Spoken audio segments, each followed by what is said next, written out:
ವೀಕ್ಷಕರೇ, ಇನ್ನೇನು ಕೆಲವೇ ಕ್ಷಣಗಳಲ್ಲಿ ಬದಲಾಗಲಿದೆ ಫಲಿತಾಂಶ. ಬೆಳಗಾವಿಯ ಡಿಸಿಸಿ ಬ್ಯಾಂಕ್ ಚುನಾವಣೆ ಏನಿದೆ ಆ ಕದನ ರಂಗೇರಿದೆ ಮತ್ತು ಅದರ ಫಲಿತಾಂಶಕ್ಕೆ ಕ್ಷಣಗಣನೆ ಶುರುವಾಗಿರುವಂಥದ್ದು. ಇನ್ನೇನು ಕೆಲವೊಂದು ಅರ್ಧ ಗಂಟೆಯಲ್ಲಿ ಬರುತ್ತೆ, ಒಂದು ರಿಸಲ್ಟ್ ಬರುತ್ತೆ, ಏನಾಗಬಹುದು ಅಂತ. ಈ ಒಂದು ವಿಚಾರವಾಗಿ ಎಲ್ಲ ನಾಯಕರು ಕೂಡ ಮಾತನಾಡ್ತಾ ಇದ್ದಾರೆ. 7 ತಾಲೂಕುಗಳ ಚುನಾವಣೆ ಚುರುಕುಗೊಂಡಿದೆ. ಈಗ ಮತದಾನವನ್ನು ಮಾಡ್ತಾ ಇದ್ದಾರೆ. ಆದರೆ ಇನ್ನೇನು ಬರುತ್ತೆ ಅಂತ ಹೇಳ್ತಾ ಇದ್ದಾರೆ ಫಲಿತಾಂಶ. ಮತಗಟ್ಟೆ ಬಳಿ ಲಕ್ಷ್ಮಣ ಸವದಿ ಗುಪ್ತವಾಗಿ ಚರ್ಚೆಯನ್ನು ಮಾಡ್ತಾ ಇದ್ದಾರೆ. ಲಕ್ಷ್ಮಣ ಸವದಿ ಮತ್ತು ಕತ್ತಿ ಇಬ್ಬರು ಕೂಡ 4 ಗಂಟೆ ನಂತರ ಕಾದು ನೋಡಿ, ನಾವು ನಿಮಗೆ ಸಿಹಿ ಸುದ್ದಿಯನ್ನು ಕೊಡ್ತೀವಿ. ಭಾರಿ ಕುತೂಹಲಕ್ಕೆ ಕಾರಣವಾಗಿದೆ ಈ ಒಂದು ಸವದಿಯ ಹೇಳಿಕೆ, ಈ ಒಂದು ಮಾತು. ಏನಾಗಬಹುದು ಡಿಸಿಸಿ ಬ್ಯಾಂಕ್ ಚುನಾವಣೆಯ ಒಂದು ಫಲಿತಾಂಶ ಎನ್ನುವಂತಹ ಪ್ರಶ್ನೆ. ಯಾಕೆ ಲಕ್ಷ್ಮಣ ಸವದಿ ಅವರು ಈ ರೀತಿಯಾಗಿ ಹೇಳಿದರು?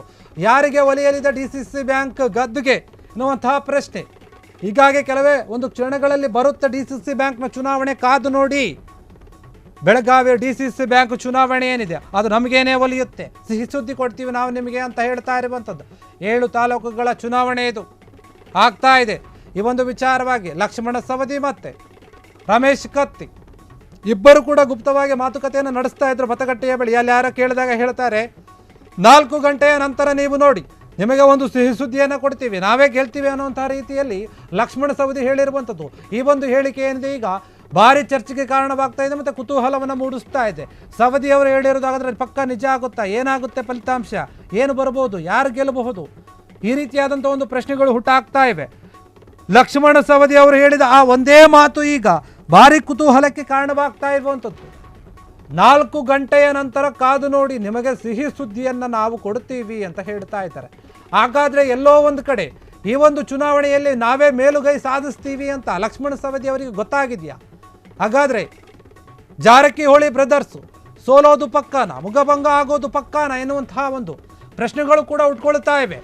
ಲಕ್ಷ್ಮಣ ಸವದಿ ರಾಜಕೀಯದಲ್ಲಿ ಸ್ವಲ್ಪ ಆಕ್ಟಿವ್ ಕಡಿಮೆ ಆಗಿದ್ರು, ಆದರೆ ಈ ಒಂದು ಡಿಸಿಸಿ ಬ್ಯಾಂಕ್ ಚುನಾವಣೆಯ ಮುಖಾಂತರ ಮತ್ತೆ ರಾಜಕೀಯದಲ್ಲಿ ತಮ್ಮ ಪುನರಾರಂಭ ಮಾಡೋಕೆ ಏನಾದರೂ ನಿಂತ್ಕೊಂಡ್ರ ಅಂತ ಗೊತ್ತಾಗ್ತಾ ಇಲ್ಲ. ಲಕ್ಷ್ಮಣ ಸವದಿ ಡಲ್ ಆಗಿದ್ದಾರೆ, ರಾಜಕೀಯದಲ್ಲಿ ಕಾಣಿಸ್ಕೊಳ್ತಾ ಇಲ್ಲ, ಆಕ್ಟಿವ್ ಆಗಿರ್ತಾ ಇಲ್ಲ. ಈ ಮುಂಚೆ ಬಿಜೆಪಿಯಲ್ಲಿ ಇದ್ದ ಹಾಗೆ ಕಾಂಗ್ರೆಸ್ಗೆ ಬಂದ ನಂತರ ಎಲ್ಲೂ ಕೂಡ ಸರಿಯಾಗಿ ಕಾಣಿಸ್ಕೊಳ್ತಿಲ್ಲ ಅನ್ನುವಂಥ ಒಂದು ಮಾತೇನು ಕೇಳಿ ಬರ್ತಾ ಇತ್ತು. ಈಗ ಅದೆಲ್ಲವನ್ನು ಕೂಡ ಸುಳ್ಳು ಮಾಡಿ, ನಾನು ಈ ಒಂದು ಡಿಸಿಸಿ ಬ್ಯಾಂಕ್ ಚುನಾವಣೆಯ ಮೂಲಕವೇ ಪುಟಿದೇಳ್ತೀನಿ, ನನ್ನ ರಾಜಕೀಯಕ್ಕೆ ಮತ್ತೊಂದು ರೀತಿಯಲ್ಲಿ ಬಲವನ್ನು ಕೊಡ್ತೀನಿ ಅನ್ನೋ ರೀತಿಯಲ್ಲಿ ಮಾತಾಡಿದಂತೆ ಕಾಣ್ತಾ ಇದೆ ಈ ಒಂದು ಲಕ್ಷ್ಮಣ ಸವದಿ ಅವರ ಒಂದು ಮಾತು ಏನಿದೆ. ಡಿಸಿಸಿ ಬ್ಯಾಂಕ್ ಚುನಾವಣೆಯಲ್ಲಿ ಲಕ್ಷ್ಮಣ ಸವದಿ, ರಮೇಶ್ ಕತ್ತಿ ಇಬ್ಬರು ಕೂಡ ಚರ್ಚೆ ಮಾಡ್ತಾ ಇದ್ರು ಮತಗಟ್ಟೆಯ ಒಂದು ಮುಂಭಾಗದಲ್ಲಿ. ಆ ಸಮಯದಲ್ಲಿ ಕೇಳಿದಾಗ ಲಕ್ಷ್ಮಣ ಸವದಿ ಅವರು 4 ಗಂಟೆಯ ನಂತರ ನಿಮಗೆ ನಾವು ಒಂದು ಸಿಹಿ ಸುದ್ದಿಯನ್ನು ಕೊಡ್ತೀವಿ, ಕಾಯಿರಿ ಅಂತ ಹೇಳಿದ್ದಾರೆ. ಹೀಗಾಗಿ ಈ ಒಂದು ವಿಚಾರ ಕೂಡ ಸಾಕಷ್ಟು ಚರ್ಚೆಯನ್ನು ಹುಟ್ಟಾಗ್ತಾ ಇದೆ. ಲಕ್ಷ್ಮಣ ಸವದಿ ಅವರು ಈ ಒಂದು ಮಾತನ್ನು ಹೇಳಿರುವಂಥದ್ದು.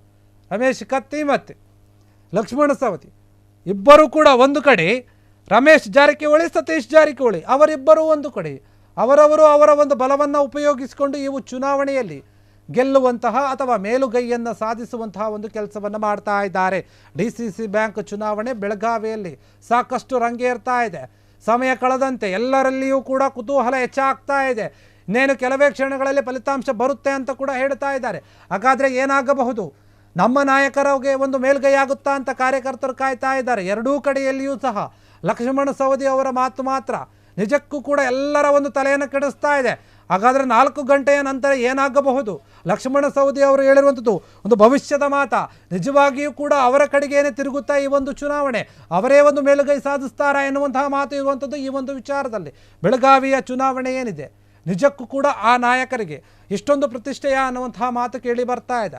ಲಕ್ಷ್ಮಣ ಸವದಿಯ ಆ ಒಂದು ಮಾತು ನಿಜಕ್ಕೂ ಕೂಡ ಈಗ ಈ ಒಂದು ಡಿಸಿಸಿ ಬ್ಯಾಂಕ್ ಚುನಾವಣೆಯಲ್ಲಿ ಎಲ್ಲೋ ಒಂದು ಕಡೆ ಒನ್ ಸೈಡ್ ಆಗ್ಬಿಡ್ತಾ ಎನ್ನುವಂತಹ ಮಾತು. ನಿಜಕ್ಕೂ ಕೂಡ ಇವರು 4 ಗಂಟೆಯ ನಂತರ ಆಗುವುದನ್ನು ಇವಾಗೇ ಹೇಳ್ಬಿಟ್ರಾ? ಖುಷಿಯಾಗಿದ್ದಾರಾ ಅವರು? ನೋಡಿ, ನಾವು ನಿಮಗೆ ಸಿಹಿ ಸುದ್ದಿ ಕೊಡ್ತೀವಿ, ಕಾಯಿರಿ ಅಂತ ಸವದಿ ಹೇಳಿದ್ದಾರೆ.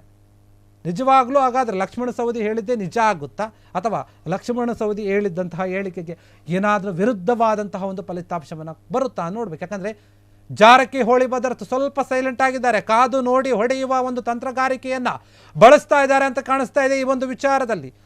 ಈ ಕಡೆ ಈ ನಾಯಕರು ಹೇಳಿಕೆ ಮೇಲೆ ಹೇಳಿಕೆಗಳು ಕೊಡ್ತಾ ಇದ್ದಾರೆ. ಆ ಕಡೆ ಇಬ್ಬರು ನಾಯಕರು, ಇಬ್ಬರು ಅಣ್ಣ ತಮ್ಮೆಂದರು ಕೂಡ ಸ್ವಲ್ಪ ಸೈಲೆಂಟ್ ಆಗಿದ್ದಾರೆ. ಎಲ್ಲೋ ಒಂದು ಕಡೆ ಸೈಲೆಂಟ್ ಆಗಿರೋದು ಸೋಲಿಗೆ ಕಾರಣ ಅಂತ ಅನಿಸುತ್ತಾ, ಅಥವಾ ನಾವು ನಿಮಗೆ ಮಾತಾಡದೇನೆ ಗೆದ್ದು ತೋರಿಸ್ತೀವಿ ಅನ್ನೋದನ್ನು ತೋರಿಸುತ್ತಾ ಗೊತ್ತಿಲ್ಲ. ಆದರೆ ಲಕ್ಷ್ಮಣ ಸವದಿ ಮಾತ್ರ ಈ ಒಂದು ವಿಚಾರದಲ್ಲಿ ಮಾತನಾಡಿದ್ದಾರೆ. 4 ಗಂಟೆಯ ನಂತರ ನಾವು ನಿಮಗೆ ಒಂದು ಒಳ್ಳೆಯ ಒಂದು ವಿಷಯವನ್ನು, ಸಿಹಿ ಸುದ್ದಿಯನ್ನು ಕೊಡ್ತೀವಿ ಅಂತ ಹೇಳಿ ಅವರ ಕಾರ್ಯಕರ್ತರಿಗೆ, ಜನರಿಗೆ ಕೂಡ ಹೇಳಿರುವುದು. DCC ಬ್ಯಾಂಕ್ನ ಒಂದು ಚುನಾವಣೆಯಲ್ಲಿ ನಾವೇ ಭರ್ಜರಿಯ ಗೆಲುವನ್ನು ಸಾಧಿಸ್ತೀವಿ, ಕಾದು ನೋಡ್ತೀರಿ ಅಂತ ಹೇಳಿದಂತೆ ಕಾಣ್ತಾ ಇದೆ. ಈ ಒಂದು ವಿಚಾರದಲ್ಲಿ ಲಕ್ಷ್ಮಣ ಸವದಿ ಹೇಳಿದ ಒಂದು ಹೇಳಿಕೆ ಈಗ ಭಾರಿ ಚರ್ಚೆಗೆ ಕಾರಣವಾಗ್ತಾ ಇದೆ. DCC ಬ್ಯಾಂಕ್ನ ಒಂದು ಚುನಾವಣೆ ಏನಿದೆ, ಸಾಕಷ್ಟು ಕುತೂಹಲವನ್ನು ಮೂಡಿಸಿರುವಂಥದ್ದು ಈ ಒಂದು ವಿಚಾರದಲ್ಲಿ. ಕ್ಷಣ ಕ್ಷಣದ ಸುದ್ದಿಗಳಿಗಾಗಿ ಫ್ರೀಡಂ ಟಿವಿ ಸಬ್ಸ್ಕ್ರೈಬ್ ಮಾಡಿ, ಲೈಕ್ ಮಾಡಿ ಹಾಗೂ ಫಾಲೋ ಮಾಡಿ. ಹೊಸ ಸುದ್ದಿಗಳ ನೋಟಿಫಿಕೇಶನ್ಗಾಗಿ ಬೆಲ್ ಐಕಾನ್ ಮೇಲೆ ಕ್ಲಿಕ್ ಮಾಡಿ.